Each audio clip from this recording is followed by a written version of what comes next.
পিএসজির সাথে Atletico Madrid এবারে ক্লাব বিশ্বকাপের হট ফেভারিটদের তালিকায় ছিল অন্যতম। তবে বোটাফিগোর কাছে পিএসজির হারের পর সেই গ্রুপের সেরা দুই দলের শেষ 16তে যাওয়া নিয়ে দেখা দিয়েছে শঙ্কা। আর তাতে ক্লাব বিশ্বকাপের বি গ্রুপটা ফুটবল প্রেমীদের মাঝে এনে দিয়েছে নতুন উত্তেজনার খোরাক।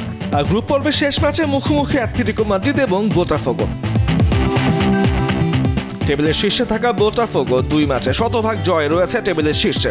আর টেবিলের 3-এ রয়েছে মাদ্রিদের শহরের ক্লাবটি। অ্যাটলেটিকোর পয়েন্ট 3 হলেও গোল ব্যবধানে বেশ পিছিয়ে তারা।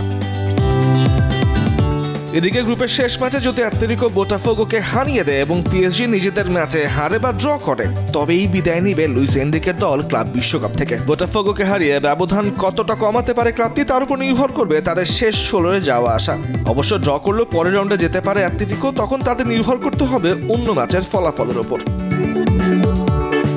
বোটাফিগো 2 ম্যাচ থেকে 2 জয় আছে, পয়েন্ট টেবিলের শীর্ষে 3 পয়েন্ট নিয়ে গোল ব্যবধানে এগিয়ে 2-এ রয়েছে চ্যাম্পিয়ন্স লিগ জয়ী পিএসজি। আর অ্যাটলেটিকো মাদ্রিদের পয়েন্টও 3। আজ গ্রুপের শেষ ম্যাচে চূড়ান্ত হবে শেষ 16 শীর্ষ 2 দলের নাম। তামিমুর রহমান, স্পোর্টস ডেস্ক, দেশ টিভি।